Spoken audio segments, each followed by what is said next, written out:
Good morning. आज के इस लाइव सेशन में आप सब लोगों का स्वागत है।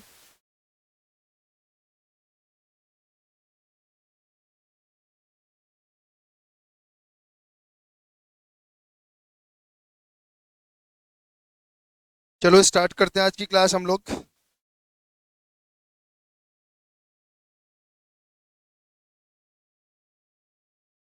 Good morning. आज के इस सेशन में आप सब लोगों का स्वागत है। आज हम लोग डिस्कस करेंगे मास स्पेक्ट्रोस्कोपी के बारे में। देखो, अगर एक बेसिक क्राइटेरिया से देखा जाए तो केवल 4 स्पेक्ट्रोस्कोपी जो मोस्ट इंपॉर्टेंट है हमारी, यूवी, आईआर, एनएमआर और मास स्पेक्ट्रोस्कोपी। तो अब तक हम लोग जो है यूवी, आईआर, एनएमआर डिस्कस कर चुके हैं और आज हम लोग जो है डिस्कस करेंगे मास स्पेक्ट्रोस्कोपी के बारे में। देखो, एक छोटा सा छोटा सा क्या, छोटी छोटी चीजें आपको ध्यान रखनी है। एक्चुअल में हम लोग मास स्पेक्ट्रोस्कोपी लिखते हैं, लेकिन ये वर्ड मास स्पेक्ट्रोस्कोपी के लिए ठीक नहीं है। और ठीक इसलिए नहीं है कि इसको बेसिकली बोला जाता है मास स्पेक्ट्रोमेट्री। क्या बोला जाता है? Mass spectrometry.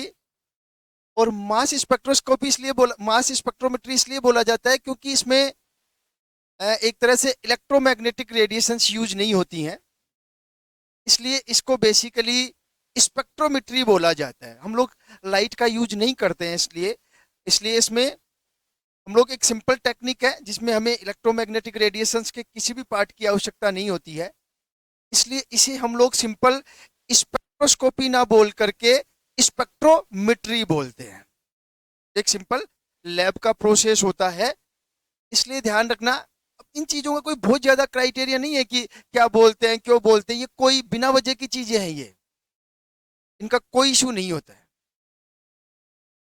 ठीक है, तो मास स्पेक्ट्रोमेट्री है। अब देखो, दूसरी इंपॉर्टेंट चीज जो यहां से निकल के आती है कि हम लोग मास स्पेक्ट्रोमेट्री का यूज किस लिए करते हैं।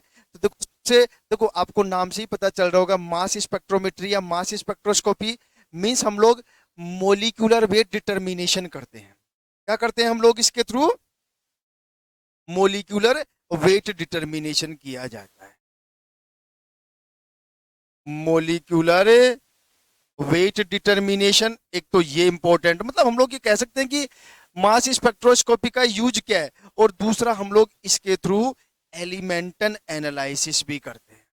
एलिमेंटल एनालिसिस का मतलब ये होता है, हम लोग ये डिसाइड करते हैं, एक तो हम लोग मास स्पेक्ट्रोस्कोपी की हेल्प से मोलिकुलर वेट डिटर्मिनेशन कर सकते हैं गिवन कंपाउंड का, और एक हम लोग ये डिटरमाइन करते हैं कि उस कंपाउंड में कौन कौन से एलिमेंट्स प्रेजेंट हैं। कैसे करेंगे वो हम लोग आगे डिस्कस करेंगे। बेसिकली यूज मैंने आपको बता दी है कि मास स्पेक्ट्रोस्कोपी का यूज होता क्या। देखो, अगर हम लोग इसकी थ्योरी की बात करें, और थ्योरी की बात करें तो देखो, कुछ चीजें आपको बस बिल्कुल ब्रीफ में ध्यान रखनी है। उन चीजों का कोई मतलब नहीं होता है, बस आप लोग सीधा सा ध्यान रखना। अगर हम लोग यहां से बात करें एनएमआर स्पेक्ट्रोस्कोपी की, तो देखो, आपके पास मान लो कोई भी सैंपल है। आप समझना एक बार, देखो जो मैं बता रहा हूं, आपके पास एक सैंपल है।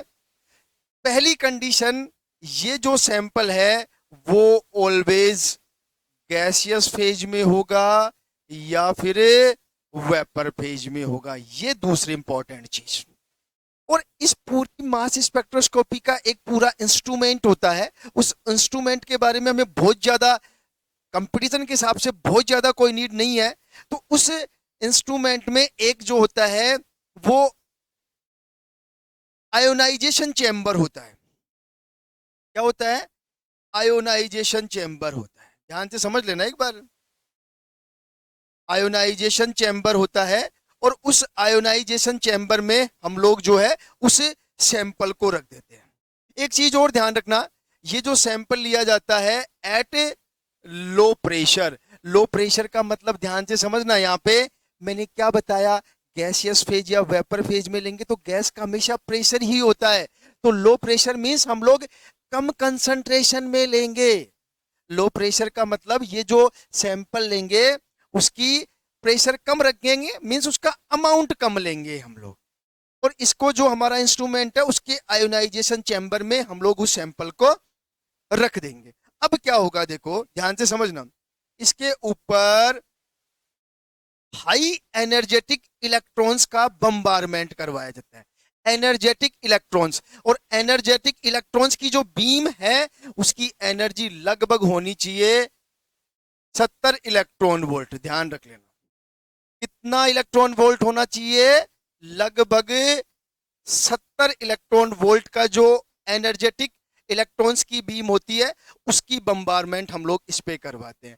और जैसे ही इसकी बम्बारमेंट करवाई जाती है यहाँ पे बहुत सारा, अब क्या होगा, इस सैंपल का फ्रेगमेंटेशन होता है। फ्रेगमेंटेशन मीन्स ये छोटे छोटे ग्रुप्स में टूट जाएगा, और ग्रुप्स में जब टूटेगा तो यहाँ पे आपको बहुत सारे स्पेसीज मिलेंगी। जैसे हो सकता है आपको कैटायन मिले, आपको हो सकता है एनायन मिले, हो सकता है रेडिकल कैटायन मिले। ध्यान से समझ लो भैया आप लोग, क्या मिले आपको? रेडिकल कैटायन मिले, या हो सकता है आपको रेडिकल एनायन मिले। ये सारी स्पीसीज मिल सकती हैं आपको। क्या किया हमने, हमारे पास जो इंस्ट्रूमेंट था उसका आयनाइजेशन चैम्बर था, उसमें हमने सैंपल को रखा, और सैंपल हमेशा गैसियस या वेपर फेज में होना चाहिए एट लो प्रेशर, मीन्स उसका अमाउंट कम होना चाहिए। उसके बाद हमने उस सैंपल पर आयोनाइजेशन चैम्बर में हाई एनर्जेटिक इलेक्ट्रॉन्स की बीम की बम्बारमेंट की, और बम्बारमेंट से क्या हुआ कि सैंपल बहुत सारे फ्रेगमेंट्स में टूट गया, और फ्रेगमेंट्स में टूटने के बाद हो सकता है हमें कोई कुछ कैटायन मिले हो, कुछ एनायन मिले हो, कुछ रेडिकल कैटायन मिले हो, कुछ रेडिकल एनायन मिले हो। अब सबसे इंपॉर्टेंट चीज यहां पे ये आती है, ध्यान से समझना, कि ये जो पूरी मास स्पेक्ट्रोस्कोपी है वो केवल कैटायनिक स्पीसीज को ही डिटेक्ट करती है। अब थोड़ा सा समझो, देखो यहां पे समझना है, क्या कहा मैंने? केवल कैटायनिक स्पीसीज को ही डिटेक्ट करती है। अब वो कैटायनिक स्पीसीज क्या हो सकती है? वो कैटायनिक स्पीसीज दो तरह की हो सकती हैं।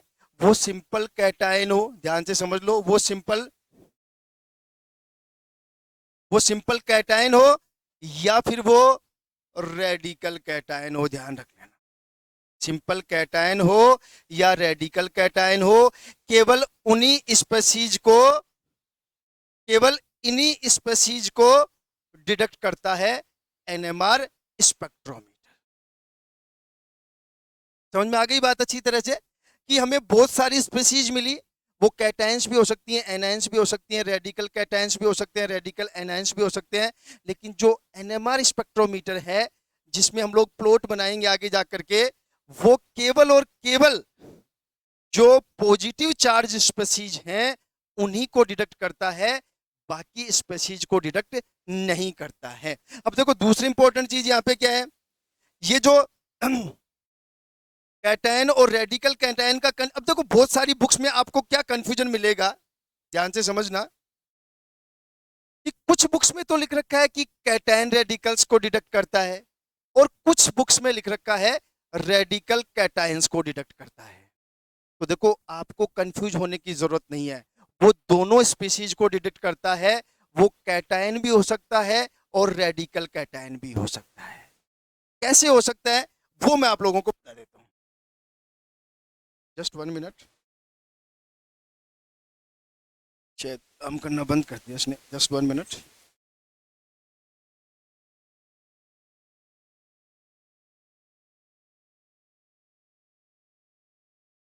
ठीक है, तो कैटायन और रेडिकल कैटायन कैसे हो सकता है?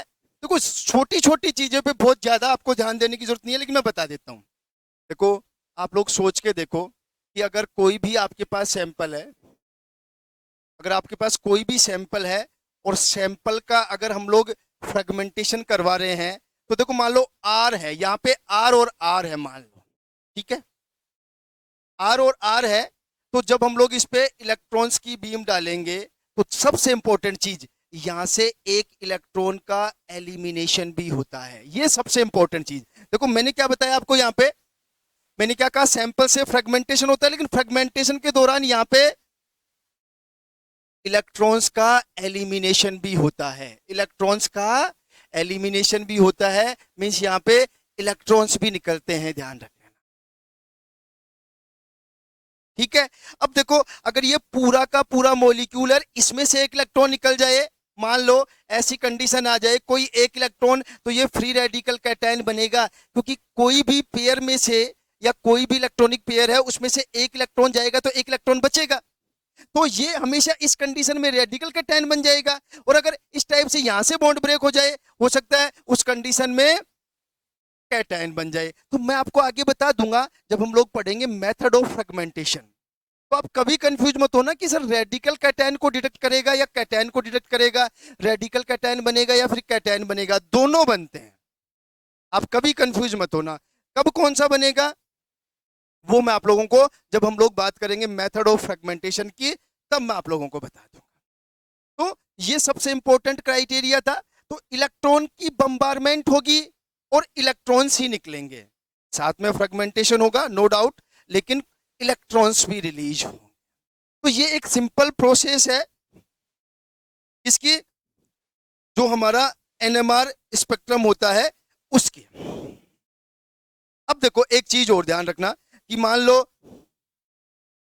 आपके पास कोई भी स्पीसीज है, मान लो कि हम लोग यहाँ पे बात करें, मान लो ये आपके पास कोई एम स्पीसीज थी, इस पे हमने इलेक्ट्रॉन्स की बम्बारमेंट करवाई, तो आपके पास ये फ्री रेडिकल कैटायन भी बन सकता है और ये कैटायन भी बन सकता है।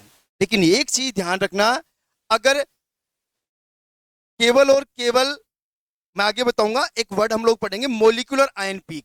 मोलिकुलर आयन पीक का मतलब इसमें से जो मोलिक्यूल है उसमें से कोई ग्रुप नहीं निकलेगा, केवल एक इलेक्ट्रॉन निकलेगा, कोई ग्रुप नहीं निकलेगा, केवल एक इलेक्ट्रॉन निकलेगा। तो इस केस में ये मोलिकुलर आयन पीक होगी, और मोलिकुलर आयन पीक की पॉसिबिलिटी है कि वो हमेशा रेडिकल कैटायन बने, और जब इसमें से ग्रुप निकलना स्टार्ट हो जाएगा उस समय ये कैटायन भी बन जाएगा। तो ध्यान रखना, पूरे एनएमआर में एक चीज आप लोग समझ लेना कि पूरे एनएमआर में केवल कैटायनिक स्पीसीज को ही डिटेक्ट किया जाता है, सॉरी, पूरे मास स्पेक्ट्रोस्कोपी में केवल कैटायनिक स्पीसीज को ही डिटेक्ट किया जाता है। एनायन और फ्री रेडिकल, इनसे मास स्पेक्ट्रोस्कोपी का कोई मतलब नहीं। मींस जब किसी भी मॉलिक्यूल का फ्रेगमेंटेशन होगा तो केवल कैटायनिक स्पीसीज, अब वो सिंपल कैटायन हो या रेडिकल कैटायन हो, उसी को डिटेक्ट किया जाए। ये आप लोग समझ लो। यार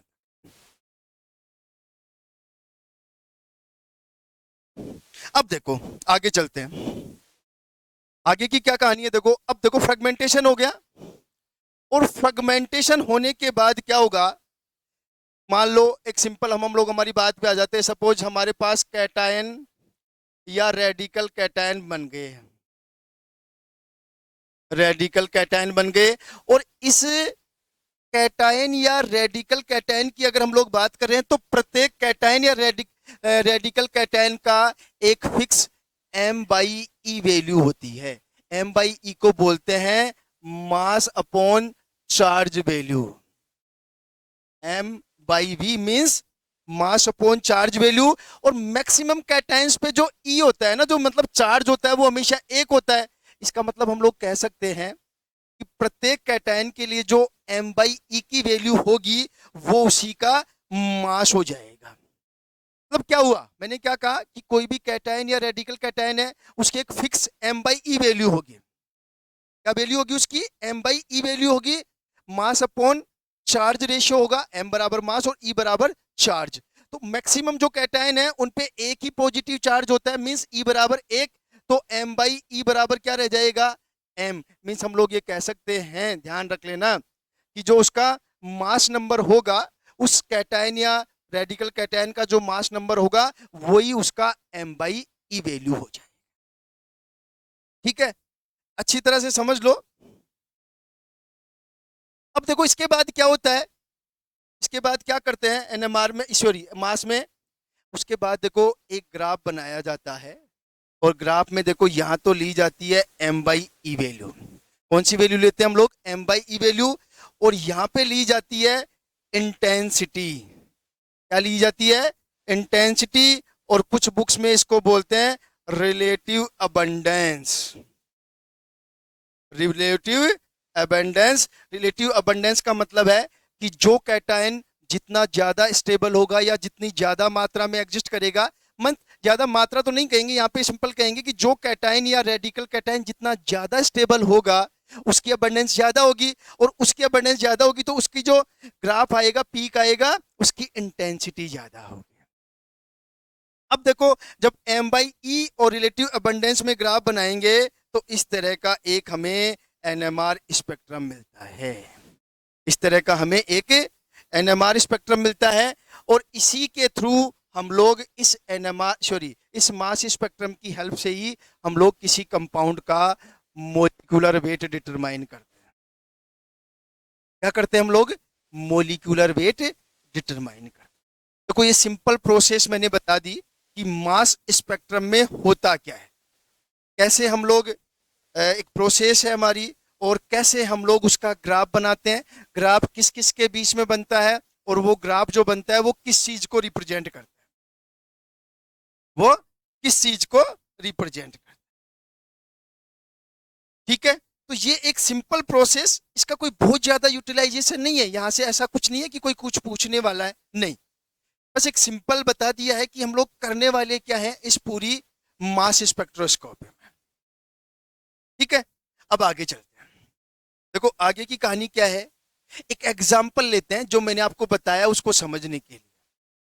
देखो, यहां से देखो, एक बार समझ लेना आप लोग।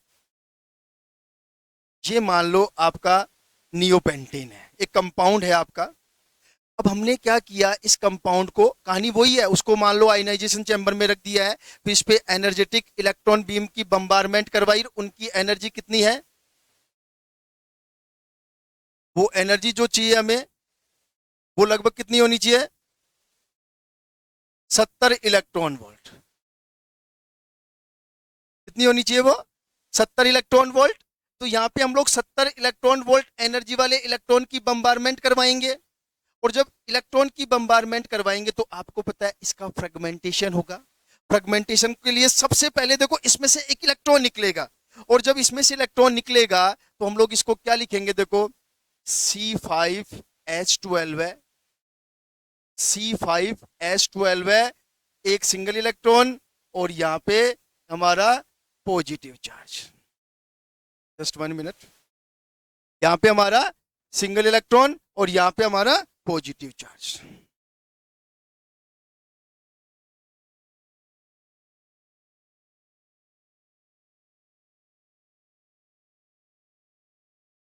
ठीक है, यहाँ पे सिंगल इलेक्ट्रॉन और यहाँ पे हमारा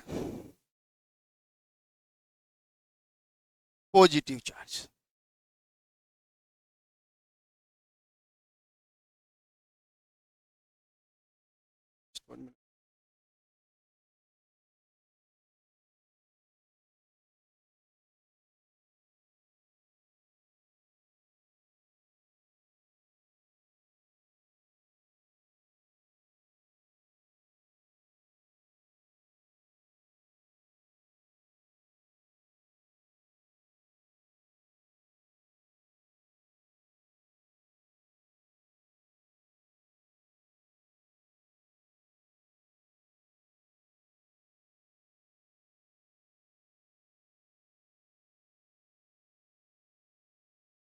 ठीक है, तो यहाँ पे हमारा पॉजिटिव चार्ज। क्या किया, नियोपेंटेन था, उस पे एनर्जेटिक इलेक्ट्रॉन बीम की बम्बारमेंट करवाई, और बम्बारमेंट करवाई तो यहाँ से एक इलेक्ट्रॉन रिलीज हो गया, और रिलीज होने के बाद ये हमारा रेडिकल कैटायन बन गया है। और इसके साथ ये ऐसे लिखा जाता है कि यहाँ से 2 इलेक्ट्रॉन रिलीज हो गए हैं, क्योंकि एक इलेक्ट्रॉन की जो हमने बम्बारमेंट करवाई थी, एक इलेक्ट्रॉन यहाँ से रिलीज हो गया है।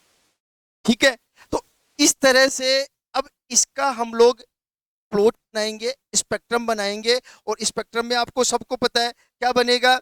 अब वही हम लोग एम बाई ई और रिलेटिव अबंडेंस में ग्राफ बनाएंगे। इसका अगर हम लोग एम बाई ई की बात करें तो देखो, इसका एम बाई कितना होगा, देखो 5 कार्बन है तो 12 पंजे 60, और 12 हाइड्रोजन है, तो इसकी एम बाई ई वैल्यू जो आएगी वो 72, क्योंकि ई तो एक है, एक ही तो चार्ज है इस पे, एक ही तो पॉजिटिव चार्ज है, तो ई तो एक, और मास नंबर इसका हो जाएगा 5 कार्बन है तो 60 वो और 12 वो 72 आ जाएगा। ठीक है। अब देखो ये तो एक तरह से केवल एक सिंगल इलेक्ट्रॉन निकलने से मोलिकुलर आयन पीक बनी है। अब देखो इसमें फ्रेगमेंटेशन भी हो सकता है, और जब इसमें फ्रेगमेंटेशन होगा मान लो, तो किस तरह से फ्रेगमेंटेशन होगा। देखो सपोज इसमें से एक CH3 निकल जाए, क्या निकल जाए, CH3 निकल जाए, तो CH3 निकलेगा तो ये बन जाएगा CH4H9 और ये पॉजिटिव। अब इसमें से मान लो CH2 निकल जाए, माइनस CH2 निकल जाए, तो CH2 निकलेगा तो C3H7 हो जाएगा। ध्यान से समझो भाई अच्छी तरह से। ठीक है। इसमें से फिर CH2 निकल जाए, और जब CH2 निकल जाएगा तो ये हो जाएगा आपका C2H5। क्या हो जाएगा आपका C2H5। और सपोज फिर इसमें से 2 हाइड्रोजन निकल जाए, 2 हाइड्रोजन निकल जाएंगे, बस ऐसे ही करना है, ये सिंपल प्रोसेस बता रहा हूं। ये आपका हो जाएगा C2H3 और ये पॉजिटिव चार्ज। अब देखो ये हमारा मोलिकुलर आयन था, इसमें से हमने क्या निकाला, CH3। मान लो फ्रेगमेंटेशन हुआ, CH3 निकल गया, तो यहां से देखो इसकी M/E वैल्यू कितनी होगी। देखो इसकी M/E वैल्यू 72 थी, तो इसमें से CH3 निकालना है। CH3 की M/E वैल्यू कितनी है, 12 और 3 15। तो जब 72 में से हम लोग 15 निकालेंगे, 72 में से 15 माइनस करेंगे, तो इसकी M/E वैल्यू आ जाएगी आपकी 57। अब 57 में से CH2 निकालना है। CH2 का M/E वैल्यू कितनी है, 12 और 2 14। 57 में से 14 निकलेंगे तो इसकी M/E वैल्यू आ जाएगी। इसकी M/E वैल्यू कितनी आएगी, 57 में से 14 जाएंगे तो 43। अब इसमें से फिर 14 निकाल देंगे, CH2 गया, तो 43 में से 14 जाएंगे तो कितना आएगा, इसकी M/E वैल्यू इसकी 29 आ जाएगी, और 29 में से 2 निकाल देंगे तो इसकी M/E वैल्यू जो है वो 27 आ जाएगी। इस तरह से हमें पूरे मास स्पेक्ट्रोस्कोपी में जो है फ्रेगमेंटेशन से छोटे छोटे कैटायनिक स्पेसीज मिलेंगी। ध्यान रखना, छोटी छोटी कैटायनिक स्पेसीज हमें मिलेंगी मास स्पेक्ट्रम में। अब देखो इन सब का अगर हम लोग ग्राफ बनाएं तो आप लोग समझ जाओगे इस ग्राफ से कि जो अलग अलग, अगर नियोपेंटेन का अगर हम लोग ग्राफ बना दें यहाँ पे NMR स्पेक्ट्रम में, तो देखो अब कोई इशू नहीं आना चाहिए आप लोगों को। क्या होगा, जैसे मान लो यहाँ पे है, यहाँ पे तो वही M/E वैल्यू लेंगे हम लोग, M/E वैल्यू लेंगे, और यहाँ पे हम लोग वही रिलेटिव अबंडेंस या इंटेंसिटी लेंगे, रिलेटिव अबंडेंस या रिलेटिव। देखो अब इसमें जो आपको एक तो 72 पे M/E वैल्यू 72 पे पीक मिलेगी, एक आपको 57 पे मिलेगी, एक आपको 43 पे मिलेगी, एक आपको 29 पे मिलेगी, एक आपको 27 पे मिलेगी। इस तरह का NMR स्पेक्ट्रम मिलेगा आप लोगों को। अब देखो यहां तो मैंने सिंपल बना दिया, लेकिन ये सबकी ऊंचाई, सबकी इंटेंसिटी सेम नहीं होगी। कोई पीक ऊपर होगी, कोई थोड़ी नीचे होगी, कोई 2 बराबर भी हो सकती हैं। अब ये पीक की ऊंचाई कितनी होगी, रिलेटिव अबंडेंस कितनी होगी, ये डिपेंड करता है कि वो जो कैटायन है या जो वो फ्रेगमेंटेड कैटायन है उसकी स्टेबिलिटी कितनी है, या उसकी एक तरह से अबंडेंस कितनी है। स्टेबल होगा तो ज्यादा होगा, अबंडेंस का मतलब कितनी मात्रा में एग्जिस्ट करता है, और ज्यादा कौन एग्जिस्ट करेगा, जो स्टेबल होगा। अब अगर मैं नियोपेंटेन की बाद में वो डिस्कस करेंगे, यहाँ पे बताऊं तो सबसे ज्यादा जो ऊंची होती है पीक, ये वाली होती है 57 वाली। 57 वाली मीन्स ये वाला फ्रेगमेंटेड कैटायन, मतलब हम लोग ये कह सकते हैं यहाँ पे कि ये फ्रेगमेंटेड या कैटायन सबसे ज्यादा स्टेबल, या फिर हम लोग कह सकते हैं कि ये कैटायन सबसे ज्यादा बनता है। जब नियोपेंटेन का मास स्पेक्ट्रम लिया जाता है और उसका फ्रेगमेंटेशन होता है, तो C4H9 वाला पार्ट जो है वो सबसे ज्यादा बनता है, क्योंकि ये सबसे ज्यादा स्टेबल होता है। इसलिए इसकी जो पीक होती है M/E पे, जो 57 पे, उसकी ऊंचाई या उसकी इंटेंसिटी या उसकी रिलेटिव अबंडेंस सबसे ज्यादा होगी। देखो ये केवल शुरुआत है, ये आप लोगों के समझने के लिए है, केवल ध्यान रख लेना इस बात का। बाकी तो देखो एक बार ये छोटी छोटी चीजें समझ में आ जाएंगी, बाकी मास स्पेक्ट्रोस्कोपी में ऐसा कुछ भी नहीं है जिसमें आपको दिक्कत आएगी। ठीक है। अब देखो एक और तो क्या, कुछ इंपॉर्टेंट चीजें। अब देखो चीजों को मेंशन कर लेना, हर एक लाइन अपने आप में इंपॉर्टेंस रखती है। अब देखो दूसरी इंपॉर्टेंट, देखो ये तो पता चल गया कि किसी मॉलिक्यूल पर हाई एनर्जेटिक इलेक्ट्रॉन बीम डाली जाएगी तो इलेक्ट्रॉन रिलीज होगा। इसका मतलब हमें मॉलिक्यूल से इलेक्ट्रॉन निकालना है, और उस इलेक्ट्रॉन को निकालने के लिए हमें कुछ ना कुछ एनर्जी की जरूरत होगी, तभी तो 70 इलेक्ट्रॉन वोल्ट की एनर्जी दे रहे हैं एनर्जेटिक बीम ऑफ इलेक्ट्रॉन्स के थ्रू।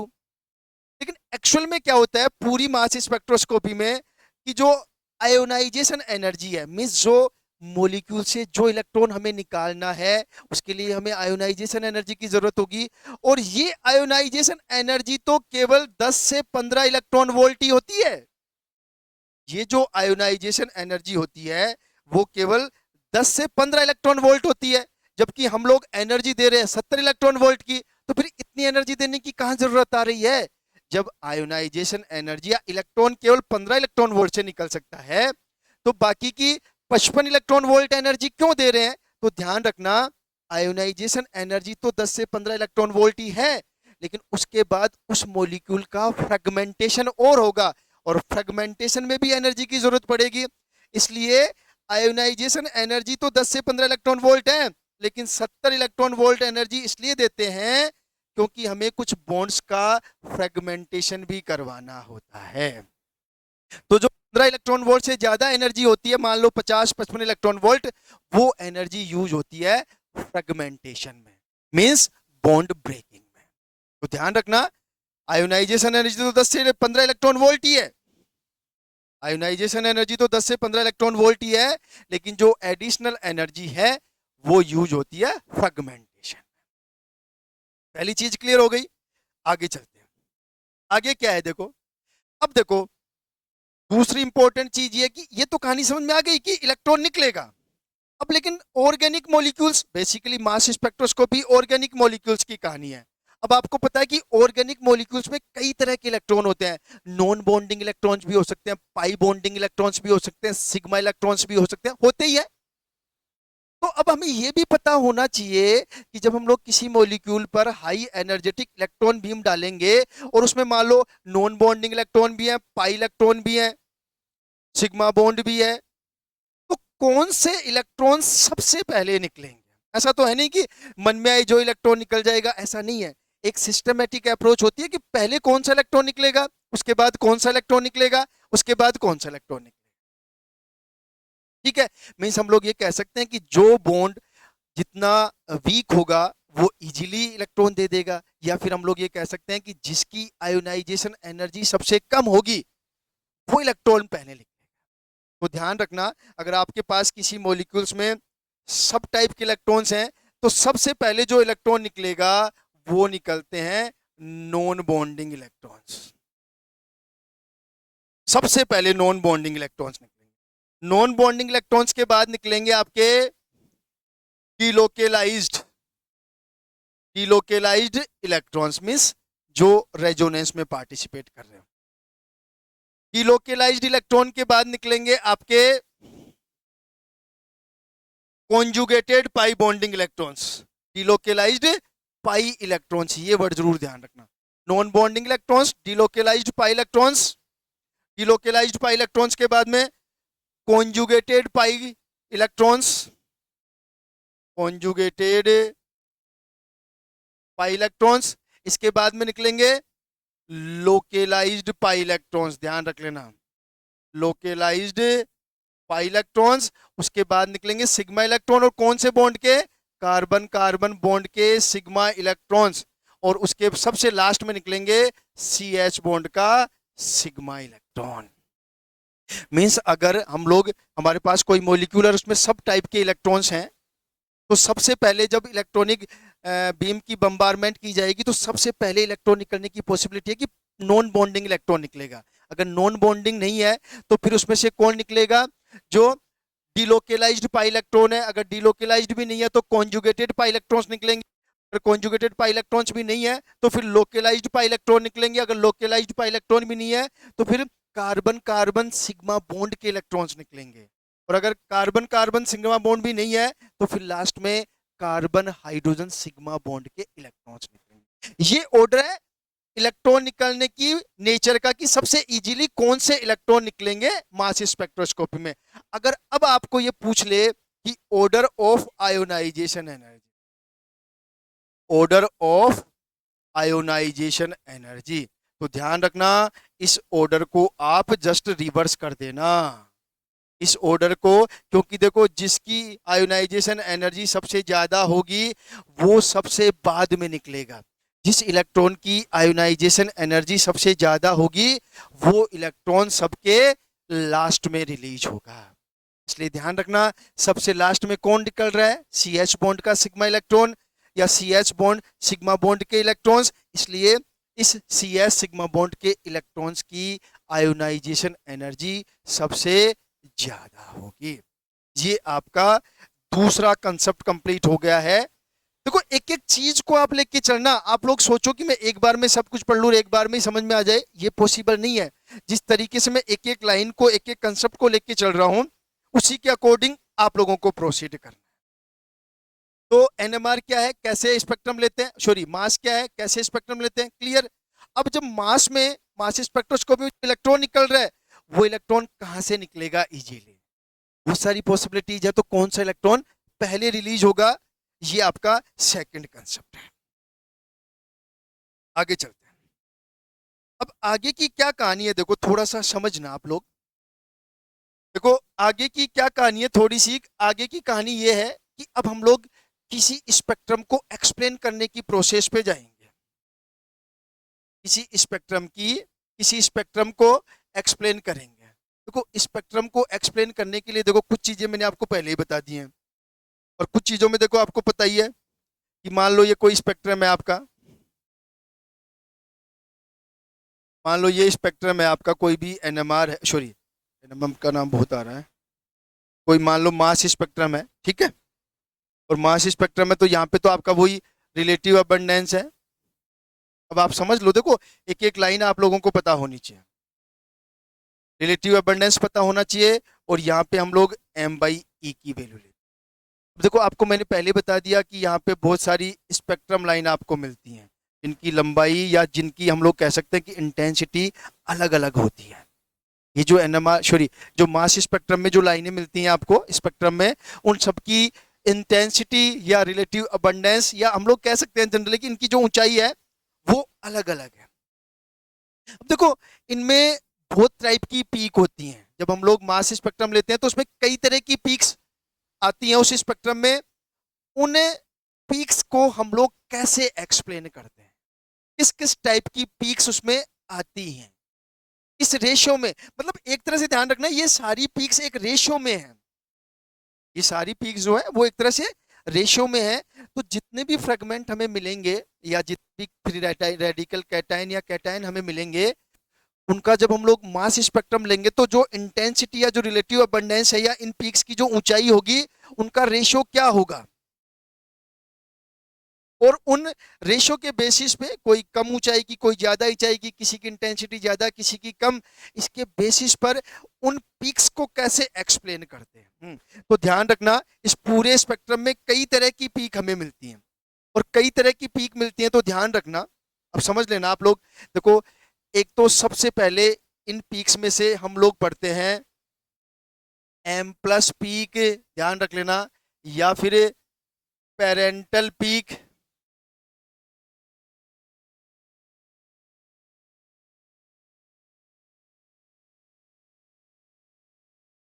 एम प्लस पीक या पेरेंटल पीक, ठीक है, या फिर मोलिक्यूलर आयन पीक। ये ध्यान रख लेना पहला वर्ड। मतलब मैंने क्या कहा, बहुत सारी पीक्स मिलेंगी, उन पीक्स में से हर स्पेक्ट्रम में एक ऐसी पीक होती है जिसको हम लोग एम प्लस पीक या पेरेंटल पीक या मोलिकुलर आयन पीक बोलते हैं। अब किसी भी स्पेक्ट्रम में ये कौन से वाली पीक होती है वो हमें पता होना चाहिए। इसमें आप लोग ध्यान रखना कि किसी भी स्पेक्ट्रम में वो पीक, मतलब हम लोग कह सकते हैं peaks, peak which is observed at highest M by E value. बस इतना सा ध्यान रख लेना, और कुछ भी ध्यान नहीं रखना कि किसी भी एनएमआर स्पेक्ट्रम में एम प्लस पीक या मोलिकुलर आयन पीक या पेरेंटल पीक कौन सी होगी, जिसके लिए m बाई ई की वैल्यू सबसे ज्यादा होगी। आ गई बात समझ में? जैसा कि मैंने अभी नियोपेंटेन में बताया था, उसकी जो मोलिकुलर आयन पीक थी वो 72 पे थी, तो उसकी जो मोलिकुलर मतलब 72 मैक्सिमम है, एम बाई ई वैल्यू जो है वो 72 मैक्सिमम है नियोपेंटेन के मास स्पेक्ट्रम में। ठीक है, तो उसका अगर मोलिकुलर आयन पीक या पेरेंटल पीक या एम प्लस पीक की बात करें तो कितने पे आएगी वो?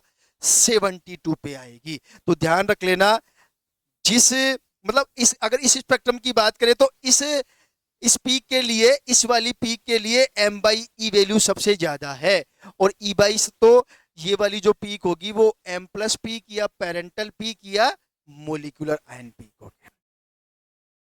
ठीक है, दूसरे नंबर पे हम लोग पढ़ते हैं बेस पीक। देखो ये भी इंपॉर्टेंट है। बेस पीक क्या होती है आपकी? देखो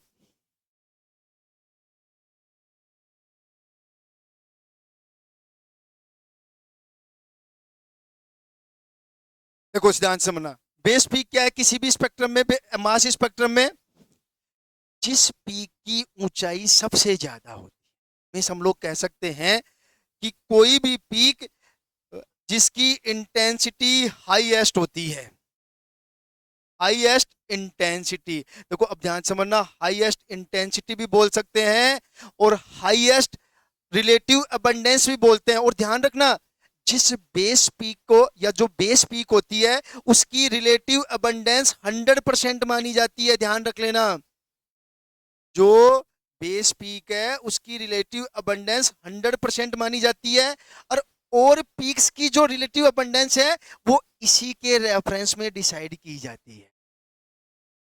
तो ध्यान रखना, किसी भी मास स्पेक्ट्रम में जिस पीक की ऊंचाई सबसे ज्यादा होगी, मींस जिसकी रिलेटिव अबंडेंस 100% होगी या सबसे ज्यादा होगी, जिसकी इंटेंसिटी सबसे ज्यादा होगी, वो आपकी होगी बेस पीक। तो अगर देखो यहां से अगर हम लोग बात करें तो मान लो ये वाली पीक सबसे ऊपर है, ये वाली पीक मान लो इसकी लेंथ या इसका रिलेटिव अबंडेंस सबसे ज्यादा है, तो ये वाली जो पीक है, ये वाली जो पीक है वो आपकी बेस पीक होगी। ध्यान रखना। दूसरी इंपॉर्टेंट चीज,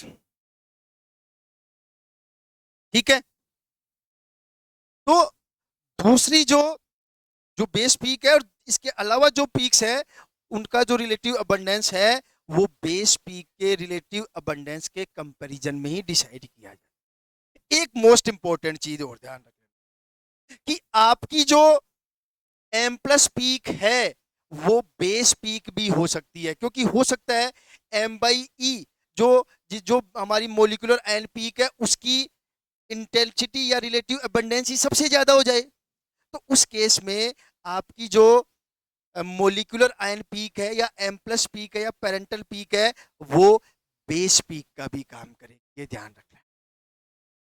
तो आप कभी कंफ्यूज मत हो जाना कि sir base peak molecular ion peak हो सकती है, molecular ion peak base peak हो सकती है। तो आप ध्यान रखना किसी भी मास स्पेक्ट्रम में कि अगर हो सकता है उसमें जो मोलिकुलर आयन पीक है उसी की इंटेंसिटी या रिलेटिव अबंडेंस सबसे ज्यादा हो, तो उस केस में वो मोलिकुलर आयन पीक जो है वो आपकी बेस पीक का भी काम करे। ठीक है भाई, यहां तक एक बार आप लोग चेक कर लो। एक चीज और थोड़ा सा समझ लो, हम लोगों ने बात की थी अभी मोलिकुलर आयन पीक के बारे में, उसके बारे में थोड़ा सा देख लेते हैं। मोलिकुलर आयन पीक के बारे में कुछ स्टेटमेंट आप लोग ध्यान रख लेना। देखो कई बार क्वेश्चन सीधा सीधा पूछा जाता है और आरपीएससी तो स्पेशली स्टेटमेंट के क्वेश्चन पूछने लग गई है आजकल। ठीक है, अब देखो ध्यान से समझना, चार पांच चीजें आपको ध्यान रखनी है मोलिकुलर आयन पीक के बारे में। ठीक है, देखो मोलिकुलर आयन पीक से क्या होगा, ध्यान रखना कि जो एक नंबर पे ध्यान रखना कि जो एरोमेटिक कंपाउंड होते हैं, देखो ध्यान रखना ये सारे प्रॉपर्टीज केवल मोलिकुलर आयन पीक के लिए हैं। जो एरोमेटिक कंपाउंड होते हैं, ध्यान रखना, जो एरोमेटिक कंपाउंड होते हैं उनके लिए जो मोलिकुलर आयन पीक पीक होती है वो मच इंटेंस होती है, मच इंटेंस मीन्स उसकी रिलेटिव अबंडेंस ज्यादा होती है, क्योंकि देखो आपको सबको पता है कि एरोमेटिक कंपाउंड हाईली स्टेबल होते हैं, और हाईली स्टेबल होने की वजह से इनमें फ्रेगमेंटेशन बहुत ज्यादा होता नहीं है, कोई ग्रुप बाहर निकलता नहीं है। और जब ग्रुप बाहर नहीं निकलेगा तो इसका मतलब वो पूरा मॉलिक्यूल ही अपने आप में स्टेबल है, और मॉलिक्यूल स्टेबल है तो उस मॉलिक्यूल की जो मॉलिक्यूलर आयन पीक होगी उसकी इंटेंसिटी ज्यादा होगी। एरोमेटिक कंपाउंड्स का जब हम लोग मास स्पेक्ट्रम लेते हैं तो उनका जो मोलिकुलर आयन पीक होती है उसकी रिलेटिव अबंडेंस ज्यादा होती है, क्योंकि एरोमेटिक कंपाउंड हाईली स्टेबल होते हैं, हाईली स्टेबल कंपाउंड में से कोई ग्रुप निकलना इजी नहीं होता है। इसलिए जो एरोमेटिक कंपाउंड हैं उनमें जो मोलिकुलर आयन पीक होती है वो ज्यादा इंटेंस होती है। देखो मोलिकुलर एरोमेटिक कंपाउंड में भी दो पार्ट है, अगर हो सकता है आपके एरोमेटिक कंपाउंड में प्लस आर वाले ग्रुप जुड़े हुए हो। कौन से ग्रुप जुड़े हुए हो? प्लस आर वाले। सपोज आपके एरोमेटिक कंपाउंड में OH जुड़ा हुआ हो, NH2 जुड़ा हुआ हो, OR जुड़ा हुआ हो, ध्यान से समझना। हो सकता है आपके एरोमेटिक कंपाउंड में माइनस आर इफेक्ट वाले ग्रुप जुड़े हुए हो, जैसे माइनस आर हो गया, जैसे NO2 जुड़ा हुआ हो, CN जुड़ा हुआ हो। तो देखो सबको पता है ये ग्रुप है ना, ध्यान रखना, ये ग्रुप क्या करेंगे, उस एरोमेटिक कंपाउंड में या उस एरोमेटिक रिंग में इलेक्ट्रॉन डेंसिटी को इंक्रीज कर देंगे, और इलेक्ट्रॉन डेंसिटी को इंक्रीज कर देंगे तो आपको पता है आयोनाइजेशन एनर्जी डिक्रीज हो जाएगी। भाई इलेक्ट्रॉन डेंसिटी ज्यादा है तो इलेक्ट्रॉन इजीली निकल जाएगा, इजीली निकल जाएगा तो आयोनाइजेशन एनर्जी डिक्रीज हो जाएगी। और अगर आयोनाइजेशन एनर्जी डिक्रीज हो गई तो ध्यान रखना, आयोनाइजेशन एनर्जी डिक्रीज हो गई तो ध्यान रखना कि जो मोलिकुलर आयन पीक है उसकी इंटेंसिटी इंक्रीज हो जाएगी। ध्यान रख लेना भाई अच्छी तरह से, इंटेंसिटी या रिलेटिव अबंडेंस इंक्रीजेस, ये थोड़ा सा ध्यान रखना कि अगर आपके पास कोई एरोमेटिक कंपाउंड है और उसमें इलेक्ट्रॉन रिलीजिंग ग्रुप जुड़े हुए हैं तो वो electron releasing group electron density को इंक्रीज कर देंगे। इलेक्ट्रॉन डेंसिटी इंक्रीज होगी तो आयोनाइजेशन एनर्जी कम हो जाएगी, और आयोनाइजेशन एनर्जी कम हो जाएगी तो जो मोलिकुलर आयन पीक होगी या M प्लस पीक होगी उसकी रिलेटिव अबंडेंस जो है वो इंक्रीज हो जाए। यहाँ पे जस्ट रिवर्स कर देना, क्योंकि वो इलेक्ट्रॉन डेंसिटी को माइनस आर वाले ग्रुप क्या करेंगे, एरोमेटिक कंपाउंड की जो रिंग है उसमें इलेक्ट्रॉन डेंसिटी को डिक्रीज कर देंगे। इलेक्ट्रॉन डेंसिटी को डिक्रीज कर देंगे तो आयोनाइजेशन एनर्जी क्या हो जाएगी, इंक्रीज हो जाएगी। और अगर आयोनाइजेशन एनर्जी इंक्रीज हो जाएगी तो जो आपकी मोलिकुलर आयन पीक होगी उसकी रिलेटिव अबंडेंस जो होगी वो क्या हो जाएगी, आपकी डिक्रीज हो जाएगी। मींस अगर आपको कोई ये पूछ ले कि एक आपके पास फिनोल है मान लो और एक आपके पास बेंजल्डिहाइड है, तो ध्यान रखना इसकी जो मोलिकुलर आयन पीक होगी या M प्लस पीक होगी और इसकी जो M प्लस पीक होगी, इन दोनों में से इस कंपाउंड या फिनोल की जो मोलिकुलर आयन पीक होगी उसकी इंटेंसिटी या रिलेटिव अबंडेंस ज्यादा होगी। इसकी रिलेटिव अबंडेंस ज्यादा होगी मोलिकुलर आयन पीक की फिनोल वाले की। ये आप लोग ध्यान रखें, ये आपका पहला कंसेप्ट ध्यान रख लेना, किसके बारे में, मोलिकुलर आयन पीक के बारे में। दूसरा कंसेप्ट पढ़ते हैं, पहला हो गया, दूसरा।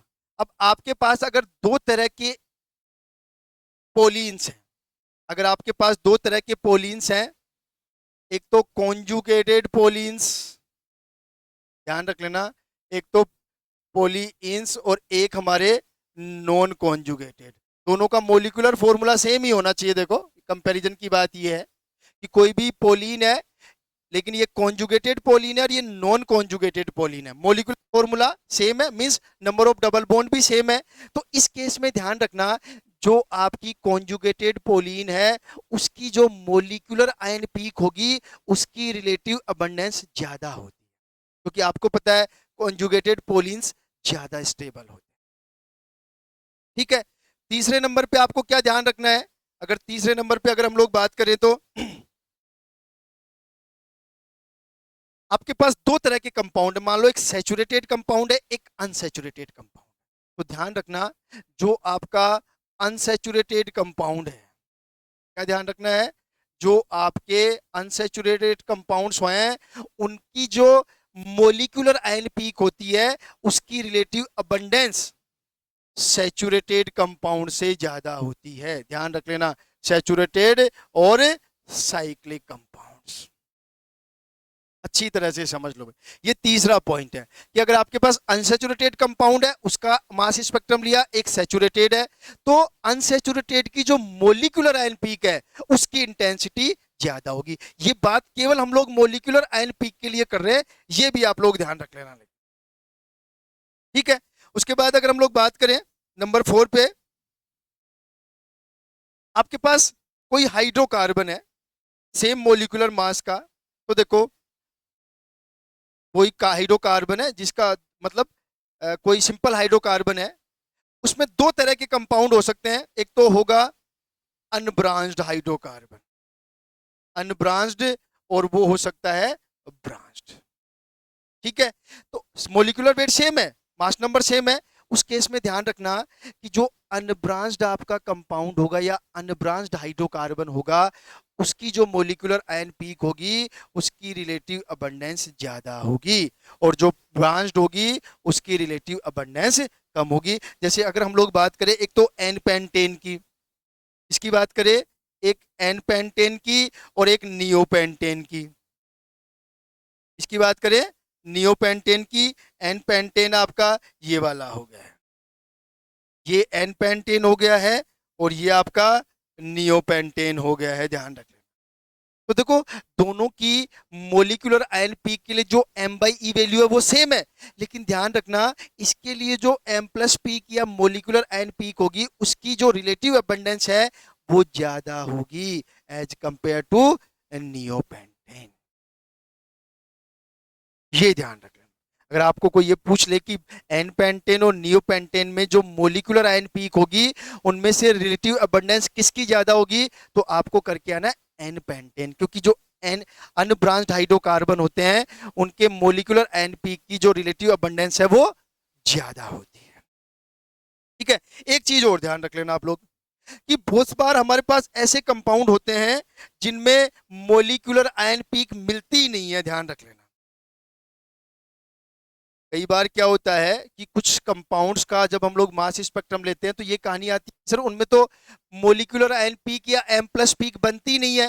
तो ध्यान रखना ऐसे केसेस में आपको ये कंसीडर करना है कि अगर किसी कंपाउंड के मास स्पेक्ट्रम में हमें M by E molecular ion peak नहीं मिल रही है, तो ध्यान रखना या तो वो कंपाउंड हाईली ब्रांच्ड है, या तो वो कंपाउंड हाईली ब्रांच्ड है, या फिर हो सकता है वो टर्सरी अल्कोहल हो, या फिर मतलब ये दोनों कंडीशंस बनती हैं। अगर आपको किसी कंपाउंड के मास स्पेक्ट्रम में मोलिकुलर आयन पीक नहीं मिल रही है तो आप ये मान के चलना कि या तो वो कंपाउंड बहुत ज्यादा ब्रांच्ड है या फिर टर्सरी अल्कोहल है। इवन ये भी ध्यान रखना है कि आपका जो 1 डिग्री और 2 डिग्री अल्कोहल है उनके मोलिकुलर आयन पीक की इंटेंसिटी बहुत कम होती है। आ गई बात समझ में? तो ये चारों पांचों चीजें आपको हमेशा ध्यान रखनी है। किस केस में? किस केस में? मोलिकुलर आयन पीक के केस में।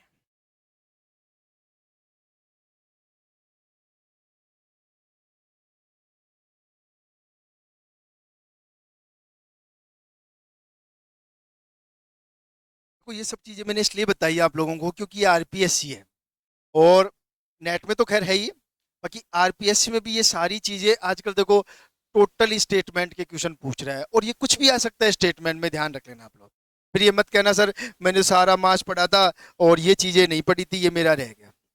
उसका कोई सॉल्यूशन नहीं है। फिर रह गया तो रह ही गया आपका, ये मान के चलना। ठीक है। तो देखो टर्मिनोलॉजी की बात कर रहे थे, इंपॉर्टेंट टर्मिनोलॉजी की मास स्पेक्ट्रोस्कोपी में दो टर्मिनोलॉजी हमने डिस्कस कर लिया है। एक मोलिकुलर आयन पीक के बारे में पढ़ लिया है, एक बेस पीक के बारे में पढ़ लिया। अब हम लोग बात करेंगे एलिमेंटल एनालिसिस। और देखो एलिमेंटल एनालिसिस में हम लोग बेसिकली एलिमेंट्स का एनालिसिस करते हैं। जैसे मान लो हेलोजेंस का एनालिसिस कर लिया, कार्बन का एनालिसिस कर लिया, सल्फर का एनालिसिस कर लिया। इस तरह का एनालिसिस हम लोग एलिमेंटल एनालिसिस में करते हैं। देखो एलिमेंटल, एक और इंपॉर्टेंट चीज बताता हूं पहले आपको। अगर हमें मास स्पेक्ट्रम से एलिमेंटल एनालिसिस करना है, तो हम लोग मास स्पेक्ट्रम में एलिमेंटल एनालिसिस करते हैं आइसोटोप्स के बेसिस पर।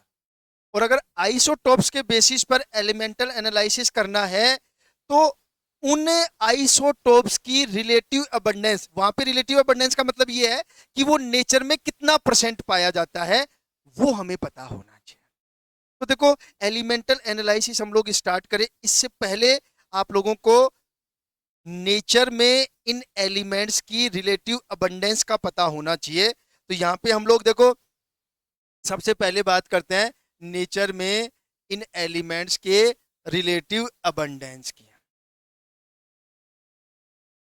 और रिलेटिव अबंडेंस में देखो क्या होगा, मान लो यहां तो हम लोग एक टेबल बना लेते हैं, यहां तो हम लोग बात कर लेते हैं एटम की, और एटम के बाद में जो भी है हमारा मास में आते हैं। मास में देखो उसका मास m हो सकता है, उसका मास m+1 हो सकता है, उसका मास m+2 हो सकता है, आगे भी चलते जाएंगे, लेकिन एक सिंपल तरीका यही है। जैसे हम लोग हाइड्रोजन का एग्जांपल लें, हाइड्रोजन में आपको पता है ये हमारा हाइड्रोजन है, तो अगर उसका मास m है, उसका मास m है, मतलब हम लोग क्या लेंगे 1H1, उसका मास m+1 है, m+1 का मतलब हम ड्यूटीरियम लेंगे, मीन्स हम लोग क्या लिखेंगे 1H2। और अगर m+2 है, m+2 का मतलब हम लोग क्या लिखेंगे ट्राइटियम, ट्राइटियम का मतलब क्या लिखेंगे यहाँ पे 1H3। अब ध्यान रखना जो मोस्ट इंपॉर्टेंट चीज है, ये जो है आपका नेचर में पाया जाता है 99.98%, ये जो आपका है नेचर में पाया जाता है 0.015%, और ये मान लो बिल्कुल नील, वेरी ट्रेस अमाउंट में, ये ध्यान रखें वेरी ट्रेस अमाउंट में। अब अगर हम लोग बात कर ले यहाँ पे कार्बन की, तो देखो कार्बन के केस में क्या है, अगर कार्बन का सबको तो C12 है, तो C12 वाले को हम लोग M कंसीडर करते हैं, मतलब M मास है उसका, M मास है, तो इसको क्या लिखा जाएगा 6C12 है। और अगर C613 की बात करें तो क्या लिखा जाएगा M+1, और C612 की बात करें तो क्या लिखा जाएगा M+2। तो यहाँ पे क्या लिखूंगा 6C13, और यहाँ पे क्या लिखूंगा 6C14। ये आपका C13 NMR एक्टिव होता है, इसको कार्बन डेटिंग में यूज करते हैं, इसकी कहानी तो सबको ही पता है। तो जो C12 है वो आपका पाया जाता है 98.98%, 98.98%, ये आपका पाया जाता है 1.1%, और ये आपका पाया जाता है वेरी ट्रेस अमाउंट। ऐसे ही हम लोग बात कर ले क्लोरीन की, तो क्लोरीन के दो ही आइसोटोप होते हैं, Cl35 और Cl37। तो यहां पे क्या होगा, ये M में जाएगा Cl35, अब ये M+1 में नहीं आएंगे यहाँ पे, क्योंकि इसके आइसोटोप का जो मास है उसमें 2 का डिफरेंस होता है, तो सीधा ही यहाँ पे आ जाएंगे हम लोग C37। ये ध्यान रखना 75% होता है, और ये आपका 25% होता है, ध्यान रखना।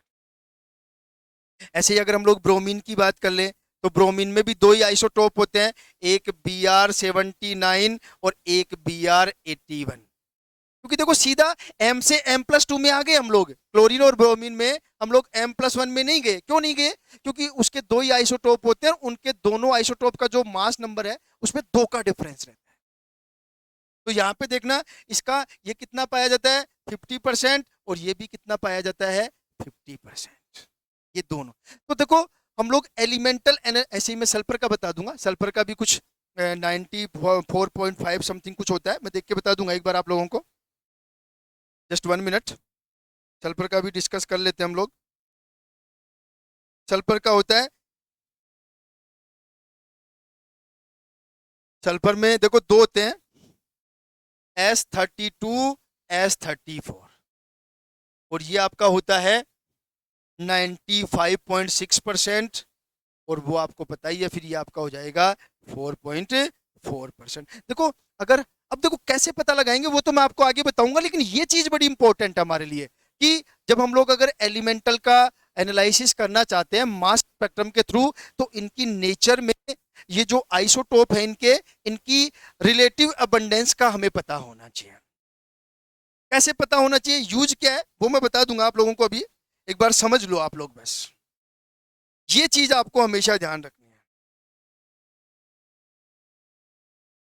क्योंकि अगर हम लोग मास स्पेक्ट्रम से एलिमेंटल एनालिसिस करना चाहते हैं तो हमें उन एलिमेंट्स के आइसोटोप का पता होना चाहिए, उन आइसोटोप्स की रिलेटिव अबंडेंस का पता होना चाहिए। क्योंकि एक्चुअल में रिलेटिव अबंडेंस के अकॉर्डिंग उनके मास स्पेक्ट्रम में एम पीक मिलेगी, M+1 पीक मिलेगी अगर उसका कोई ऐसा आइसोटोप है, तो M+2 पीक मिलेगी अगर इस तरह के आइसोटोप है, हो सकता है M+4 पीक मिले, हो सकता है M+6 पीक मिले। क्योंकि देखो अगर मान लो किसी कंपाउंड में एक क्लोरीन है तो एक क्लोरीन, अब एक कंपाउंड में एक क्लोरीन होने का मतलब ये है कि वो C35 वाला क्लोरीन भी हो सकता है और वो C37 वाला क्लोरीन भी हो सकता है। अगर मान लो, समझो, अब अगर आपको ये कह दिया जाए कि CH3Cl, अब आपको पता है कि इसमें Cl है, तो देखो वो C35 वाला भी हो सकता है, Cl37 वाला भी हो सकता है। अब C35 वाला कितना होगा? अब ये तो है ही नहीं कि उस कंपाउंड में केवल Cl35 वाला ही होगा या Cl37 वाला ही होगा, नहीं, वो C35 वाला भी हो सकता है, Cl37 वाला भी हो सकता है। अब इसमें यह माना जाता है कि इस कंपाउंड में Cl35 कितना होगा, Cl37 कितना होगा, ये डिसाइड करता है उनका नेचर में रिलेटिव अबंडेंस। और नेचर में हमें पता है कि Cl35 होता है 75% और Cl37 होता है 25%। तो ये माना जाता है कि अगर 100 मॉलिक्यूल है हमारे पास, तो 100 में से 75 मॉलिक्यूल में तो होगा Cl35 और 25 मॉलिक्यूल्स में होगा Cl37। अगर ऐसे ही ब्रोमीन की बात कर ले, CH3Br, तो Br देखो, ये Br कितना हो सकता है, ये Br79 भी हो सकता है, Br81 भी हो सकता है। लेकिन आपको भी पता है कि इन दोनों आइसोटोप की रिलेटिव अबंडेंस 50-50% है। तो अगर 100 मॉलिक्यूल है हमारे पास CH3Br के, तो उनमें से 50 मॉलिक्यूल में तो आएगा Br79 और 50 मॉलिक्यूल में आएगा Br81। अब देखो, जब हम लोग इनका अगर मास लेंगे, तो अगर ये वाला ब्रोमीन है, ये वाला ब्रोमीन है, तो उसको M+ पीक मान लेंगे, और अगर ये वाला ब्रोमीन है तो ये कितना मान लेंगे, M+2, क्योंकि पूरे मोलिकुलर मास में 2 का डिफरेंस आ जाएगा उस आइसोटोप की वजह से। ठीक है, अब होगा क्या कि अगर, अब देखो इसमें ये भी 50% है क्योंकि हमने इसमें Br79 लिया, और ये भी 50% है क्योंकि Br, तो देखो इन दोनों में, इसके स्पेक्ट्रम में जो हमें स्पेक्ट्रम लाइन मिलेंगी, दोनों, इसको तो बोल देंगे M+, और इसको बोल देंगे M+1 peak, sorry M+2 peak. तो इन दोनों पीक्स की जो इंटेंसिटी होगी, इन दोनों पीक्स की जो इंटेंसिटी होगी वो इक्वल होगी, मींस इनका रेशियो अलग। ऐसे ही Cl वाले केस में जो इंटेंसिटी होगी 1 और 1 कितनी होगी, इनका रेशियो होगा 3:1 रेशियो, ध्यान रखें अच्छी तरह से। तो इन आइसोटोप्स के बेसिस पर जो है हम लोग एलिमेंटल एनालिसिस करते हैं। अब हम लोग कुछ एग्जांपल्स देख लेते हैं। देखो, और भी कोई दिक्कत हो तो आप लोग मेरे से पूछ लेना। सबसे पहले हम लोग करते हैं डिटेक्शन ऑफ क्लोरीन या एनालिसिस ऑफ क्लोरीन। देखो, अगर किसी कंपाउंड में क्लोरीन है, अगर एक क्लोरीन है, कोई भी कंपाउंड है XYZ, कोई भी कंपाउंड है XYZ, और अगर उस कंपाउंड में एक ही क्लोरीन है, तो ध्यान से समझना, उस कंपाउंड का जो NMR, सॉरी, मास स्पेक्ट्रम होगा, इधर तो क्या लेंगे, रिलेटिव अबंडेंस ले लेंगे, इधर तो क्या लेंगे, रिलेटिव अबंडेंस लेंगे, और इधर M/E ले लेंगे। तो देखो, अगर क्लोरीन है, उस किसी कंपाउंड में क्लोरीन है और उसका मास स्पेक्ट्रम लेना है, तो उसमें 2 पीक का कंसीडर करेंगे हम लोग। एक तो हमारी होगी, जस्ट 1 मिनट, एक तो M+M पीक लेंगे और एक लेंगे M+2। देखो, M का मतलब उसमें कौन सा क्लोरीन होगा, C35 वाला, और M+2 मीन्स कितना क्लोरीन होगा, C37 वाला क्लोरीन। ठीक है, तो ध्यान रखना, अगर किसी कंपाउंड में एक क्लोरीन है, उसमें अगर मास स्पेक्ट्रम लिया जाएगा, तो उस मास स्पेक्ट्रम में जो M पीक और M+2 पीक होगी, वो हमेशा 3:1 रेशियो में होगी। क्यों होगी? क्योंकि C35 75% पाया जाता है और C37 जो है वो केवल 25% पाया जाता है। अब आप इसको थोड़ा सा समझने की कोशिश करना। अब अगर आपके पास दो क्लोरीन हो, मान लो आपका मोलिक्यूल है CH2Cl2, CH2Cl। अब देखो यहां पे दो तीन पॉसिबिलिटी है। दो तीन पॉसिबिलिटी क्या है कि हो सकता है दोनों क्लोरीन C35 वाली हो सकता है एक क्लोरीन C35 और एक क्लोरीन C37 हो, या हो सकता है दोनों क्लोरीन Cl37 वाली हो। तो यहाँ पे तीन तरह की पैक मिलेंगी, M peak, M+2 peak, M+4 peak, क्योंकि इसमें तो दोनों क्लोरीन होंगे C35 वाले, इसमें एक क्लोरीन C35 और Cl37, तभी तो दो का डिफरेंस आएगा। और इसमें चार का डिफरेंस इसलिए आया क्योंकि दोनों क्लोरीन Cl37 और Cl37 होगा। तो अगर आपसे कोई ये पूछ ले कि आपके पास कोई कंपाउंड और उसमें दो क्लोरीन है, तो जो M M M M M+2 और M+4 जो पीक मिलेंगी, उनकी रिलेटिव अबंडेंस क्या होगी, उनकी रिलेटिव अबंडेंस क्या होगी। तो देखो इसकी रिलेटिव अबंडेंस कैसे निकालते हैं, ये थोड़ा सा ध्यान रख लेना आप लोग।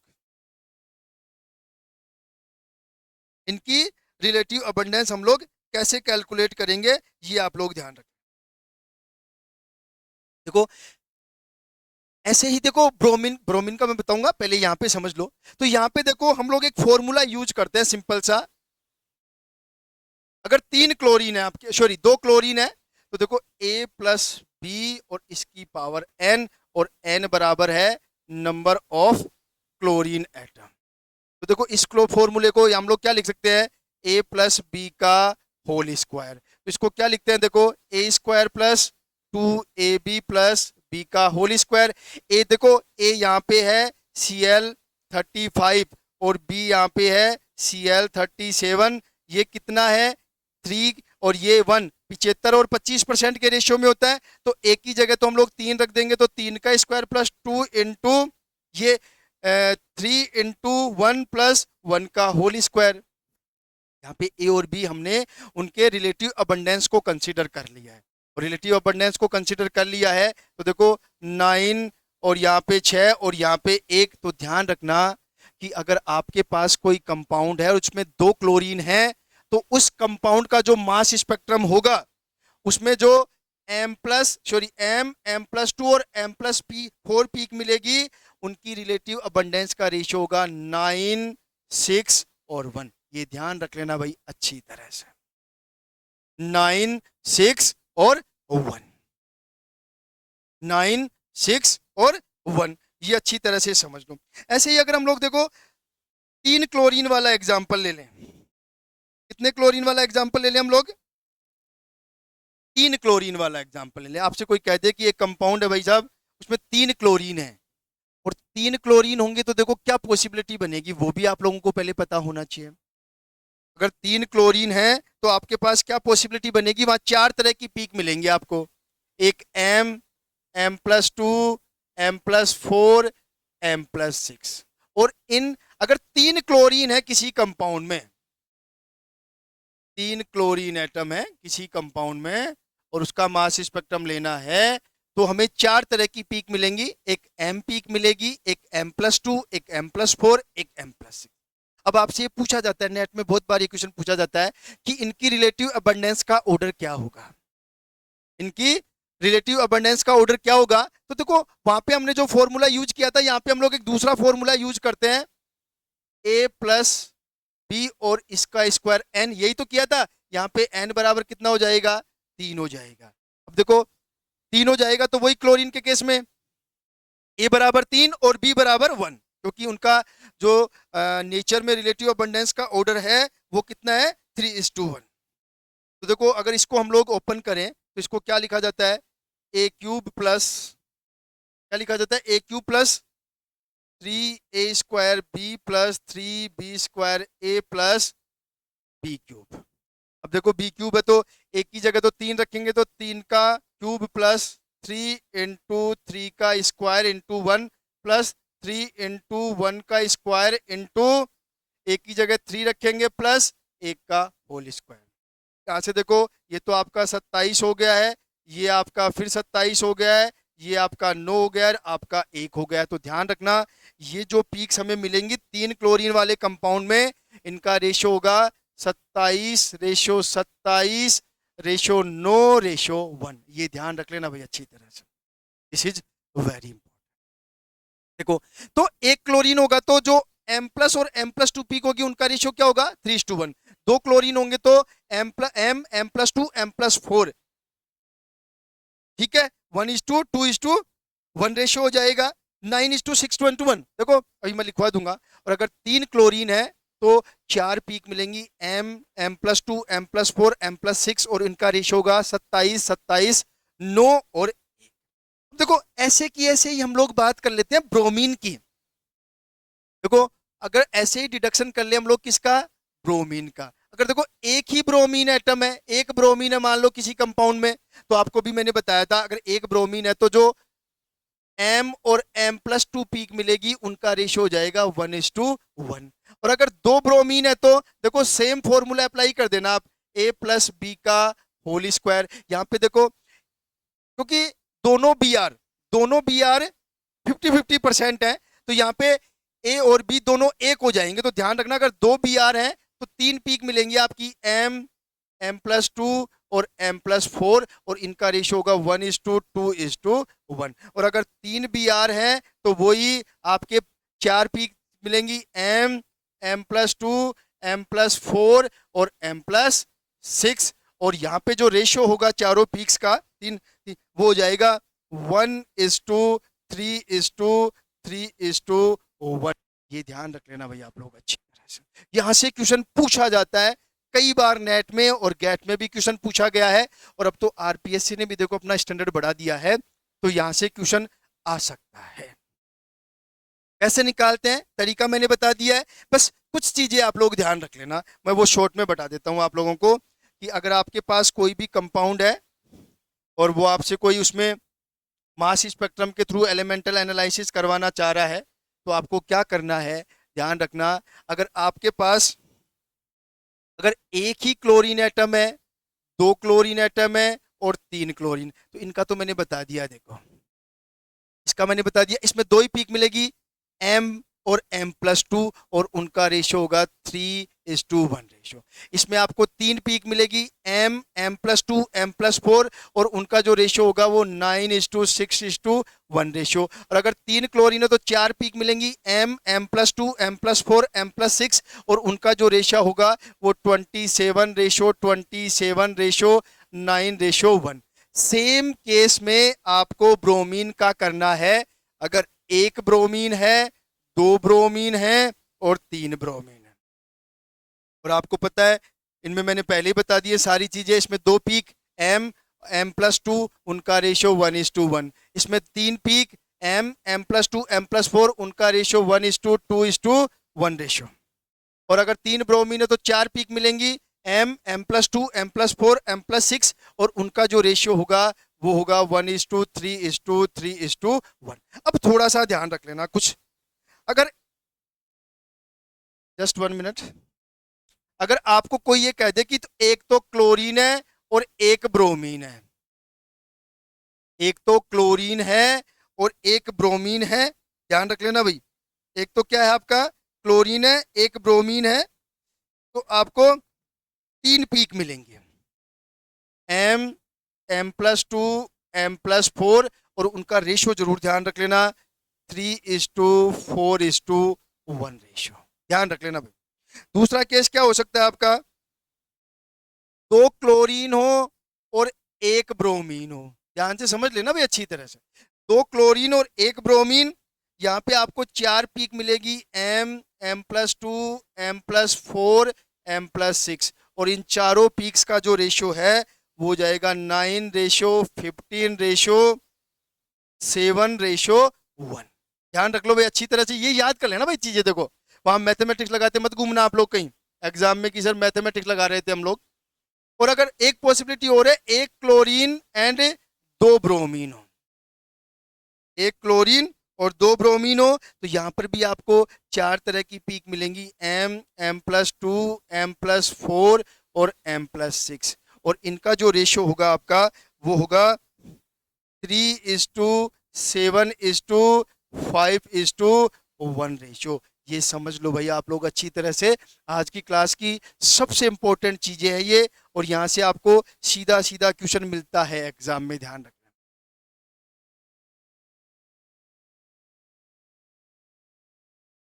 ठीक है, तो इस तरह से एलिमेंटल एनालिसिस करते हैं। ऐसे ही देखो सल्फर का एलिमेंटल एनालिसिस कर सकते हैं, और सल्फर वाले में ज्यादा इंपॉर्टेंस है नहीं उसकी। उसमें क्या करते हैं कि वहां पे आपको जो सल्फर का एलिमेंट एम और M+2 पीक मिलती है, क्योंकि मैंने अभी बताया था S32 भी होता है और S34 भी होता है। और मैंने अभी इनकी रिलेटिव अबंडेंस भी बताई थी, ये 95% था, और ये 95.6 था, और ये 4.4% था। देखो सल्फर की तो सीधी सी कहानी है कि अगर किसी कंपाउंड में सल्फर है, उसमें दो पीक मिलेंगी M और M+2, तो इन दोनों पीक्स का जो रेशियो आएगा वो आएगा 95.6 रेशियो 4.4 रेशियो। बस अगर ये रेशियो किसी के मास स्पेक्ट्रम में मिल जाता है आपको M और M+2 पीक का, तो ये मान के चलना कि उस कंपाउंड में सल्फर प्रेजेंट है।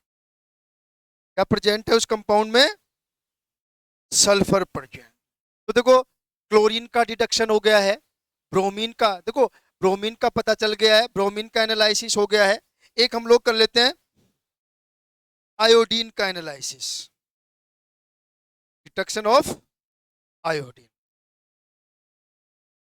Deduction of iodine. देखो डिडक्शन ऑफ आयोडीन में क्या होता है, जो भी फोर्थ नंबर पे हमारे पास डिडक्शन ऑफ आयोडीन।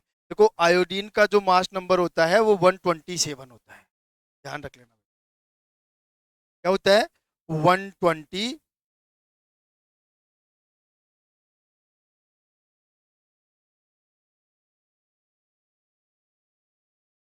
चलो यहाँ लिख देता हूं मैं, कोई दिक्कत नहीं है।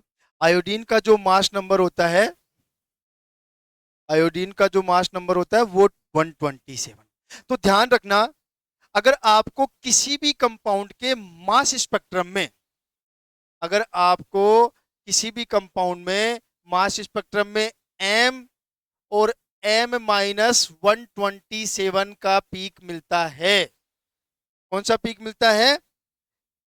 M M+ पीक, और M+-127 पर अगर आपको M/E वैल्यू की पीक मिलती है, तो आप मान के चलना कि उसमें क्या प्रेजेंट है? आयोडीन प्रेजेंट है। जैसे कि एक एग्जांपल हम लोग ले लें यहाँ पे, CH3CH2I इथाइल आयोडाइड है, और अगर इथाइल आयोडाइड पे अगर हम लोगों ने इलेक्ट्रॉन्स की बम्बारमेंट की, और तो देखो यहाँ पे क्या हो गया आपका, ये रेडिकल कैटायन बन जाएगा आपका, और साथ में दो इलेक्ट्रॉन निकाल दो। तो देखो ये मोलिकुलर आयन पीक होगी, और मोलिकुलर आयन पीक होगी क्योंकि इससे ज्यादा M/E वैल्यू तो हो ही नहीं सकती ना।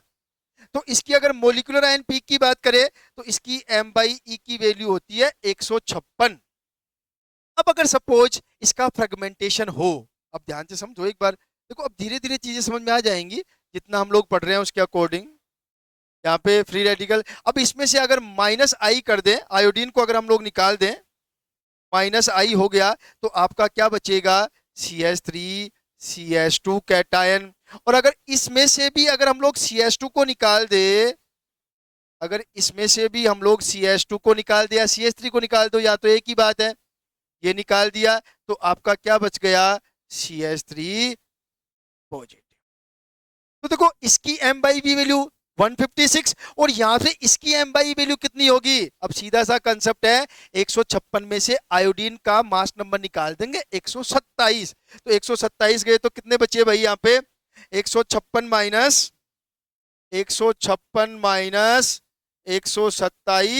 और ये आपका बच गया है 29। तो इसकी M/E वैल्यू 29, और इसमें से भी 14 निकाल देंगे। CH2 ग्रुप का जो मास नंबर है वो 14, 12 कार्बन का, 2 हाइड्रोजन का, तो इसमें से भी 14 निकाल दिया, तो कितना बचा? 29 में से 14 गया, तो ये आपका इसकी M/E वैल्यू जो है वो 15 रह गई। अब अगर आप इथाइल आयोडाइड के मास स्पेक्ट्रम को देखेंगे, तो देखो आपको क्या दिखाई देगा, देखो ध्यान से समझना, ये तो आपका M/E वैल्यू, ये आपका रिलेटिव अबंडेंस। क्या है आपका रिलेटिव अबंडेंस। तो देखो एक पीक तो मिलेगी आपको, ये मान के चलो यहां पे मिलेगी एक पीक तो 156, जिसका m बाई ई वैल्यू, एक पीक आपको यहां पे मिलेगी जिसका m बाई ई जो है वो 29 होगा, और एक पीक यहां पे मिलेगी आपको जिसका m बाई ई वैल्यू जो है वो 15 होगा। देखो ये तो सबको पता है, ये तो इसकी m प्लस पीक हो गई है, और ये जो फ्रेगमेंट है वो सबसे स्टेबल फ्रेगमेंट होता है, इसलिए ये इसकी बेस पीक हो जाएगी। बेस पीक की वैल्यू कितनी है भाई, m बाई ई वैल्यू 29, और ये एक अलग पीक हो गई जिसके लिए m बाई ई वैल्यू 15 है। अब देखो इसमें ये वाला डिफरेंस ध्यान रखना, ये डिफरेंस पूरा पूरा 127 का है। तो अगर किसी कंपाउंड के मास स्पेक्ट्रम में दो पीक्स के बीच में, मतलब मोलिकुलर आयन पीक और दूसरी कोई पीक के बीच में अगर 127 का डिफरेंस आपको नजर आ रहा है, तो आप ये कह सकते हो कि उस कंपाउंड में क्या प्रेजेंट है, उस कंपाउंड में क्या प्रेजेंट है, उस कंपाउंड में आयोडीन प्रेजेंट। तो आयोडीन का डिटेक्शन कैसे करेंगे वो मैंने बता दिया है, क्लोरीन का कैसे करेंगे वो मैंने बता दिया है, ब्रोमीन का कैसे करेंगे वो मैंने बता दिया है, सल्फर का कैसे करेंगे वो मैंने बता दिया है। एक और देख लेते हैं हम लोग, डिटर्मिनेशन ऑफ कार्बन का डिटेक्शन कैसे करते हैं। कार्बन का डिटेक्शन कैसे करते हैं, देखो कार्बन का डिटेक्शन कैसे करते हैं थोड़ा सा समझना इसमें आप लोग। देखो डिटेक्शन ऑफ कार्बन या डिटर्मिनेशन ऑफ कार्बन,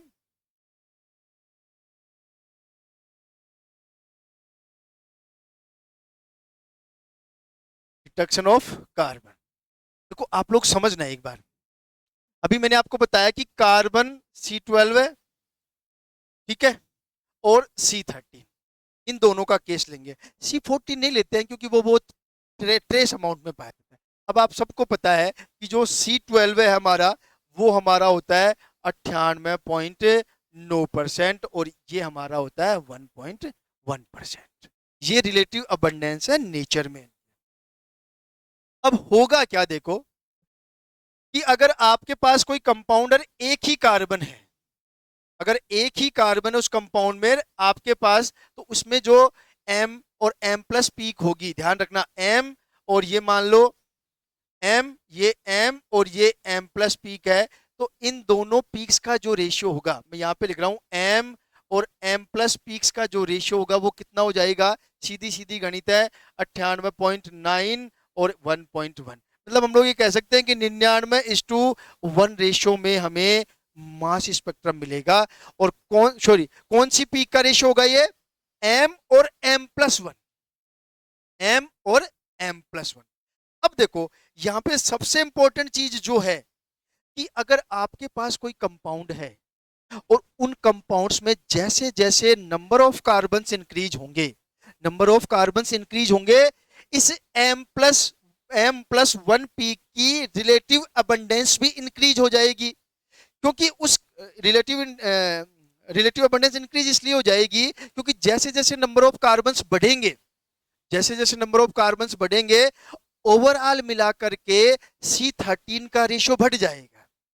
इसलिए अगर हमारे पास कोई भी कंपाउंड है और उस कंपाउंड में अगर हमें m और m प्लस पीक को देखना है, तो m को तो हम लोग 100% मानेंगे, और उस m के रेफरेंस में m प्लस वन पीक जो है उसका रेशियो क्या होगा, उसके लिए हम लोग एक फॉर्मूला यूज करते हैं, और वो फॉर्मूला होता है 1.1 into CN।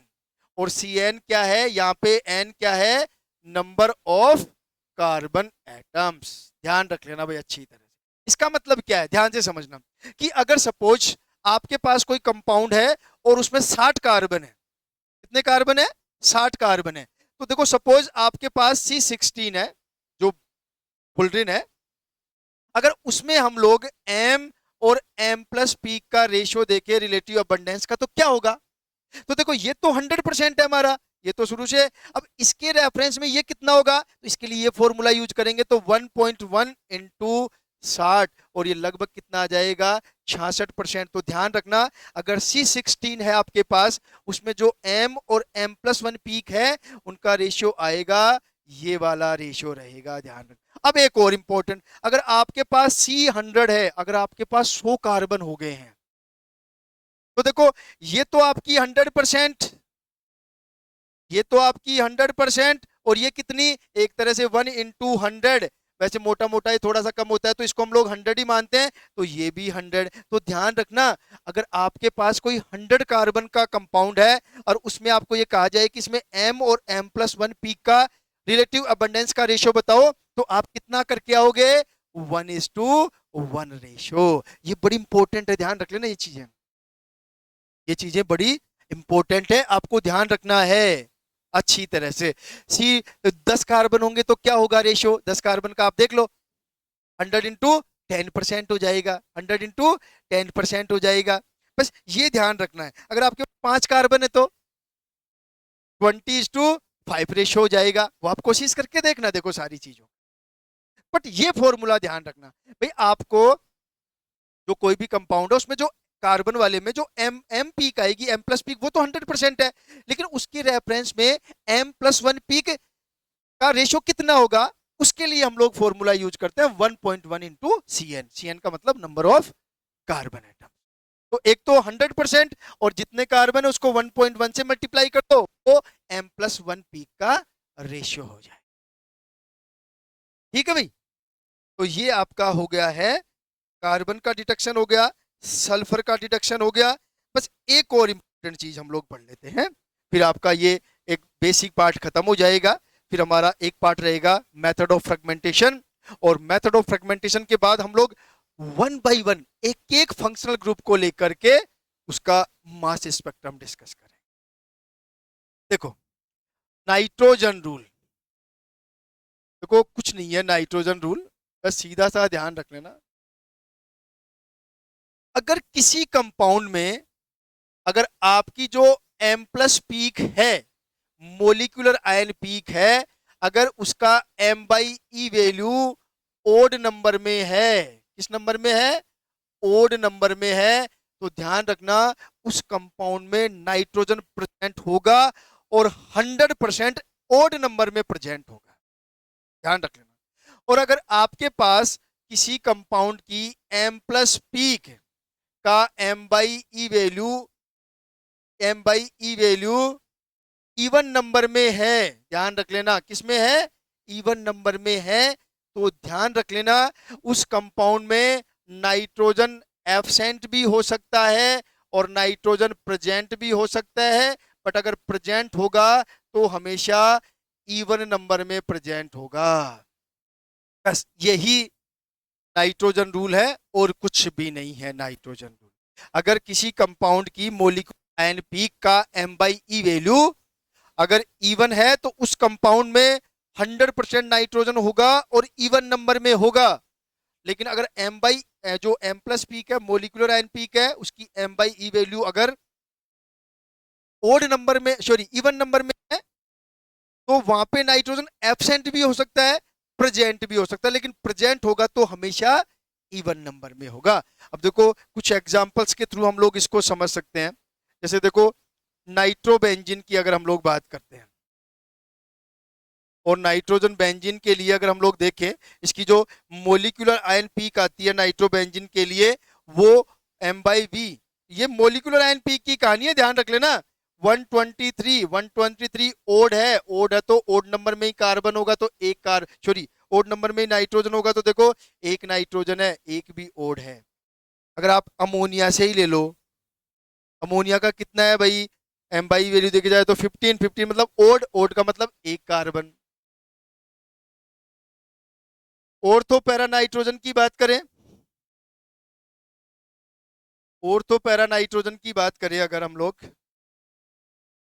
Ortho para nitrogen, sorry ortho para nitrophenol की बात करें, इसकी जो मोलिकुलर आयन पीक होती है जिसका M/E वैल्यू है वो 184 होता है, वो 184 होता है। 184 जो है इवन है, इवन है तो दो ही कार्बन है, जो भी, सॉरी दो ही नाइट्रोजन है, वो भी इवन है, ध्यान रखें।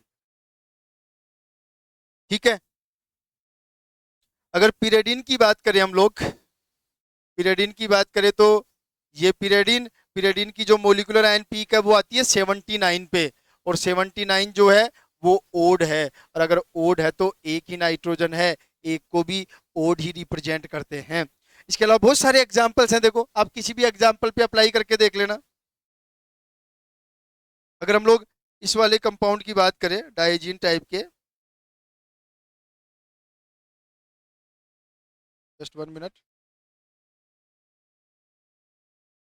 ये नाइट्रोजन, ये नाइट्रोजन, यहाँ पे देखो इसका जो m बाई ई वैल्यू आएगा m प्लस पीक का, वो कितने पे आ रहा है, 80 पे। 80 का मतलब इवन, इवन का मतलब यहाँ पे इवन संख्या में ही नाइट्रोजन होंगे, और कितने नाइट्रोजन होंगे, 2 नाइट्रोजन होंगे। ठीक है, ये थोड़ा सा ध्यान रख लेना। एक दो कुछ और एग्जाम्पल्स भी हैं जो ध्यान रख लेना आप लोग। देखो अगर आपके पास ये वाला कंपाउंड है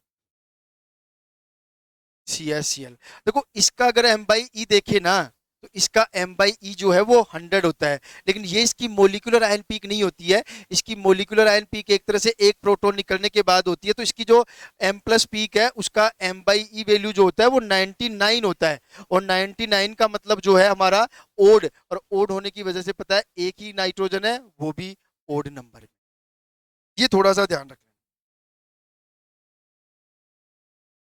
ऐसे ही C2H5NH2 है, C2NH2, इसकी जो M प्लस पीक होगी वो 45 पे, 45 का मतलब ओड, ओड का मतलब ओड नंबर में ही नाइट्रोजन, तो एक नाइट्रोजन। बस इतना सा ध्यान रख लेना, और कुछ नहीं है इसमें। ठीक है, तो ये आपका हो गया है नाइट्रोजन रूल। तो एक प्रकार से आज की क्लास में हमने लगभग लगभग सारा बेसिक डिस्कस कर लिया है, सारा का सारा बेसिक डिस्कस कर लिया है। इन सारे क्लास में कोई भी इश्यू हो तो आप लोग जरूर बता देना, किसी को कोई भी इश्यू हो। ठीक है, तो नेक्स्ट क्लास में फिर मिलेंगे।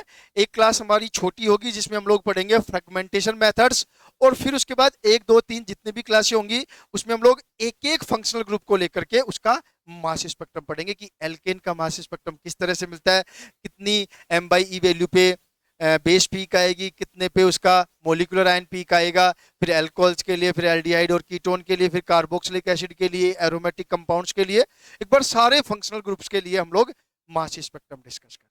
ठीक है, तो अब के लिए इतना ही, फिर मिलेंगे नेक्स्ट क्लास में, तब तक के लिए सबको नमस्कार।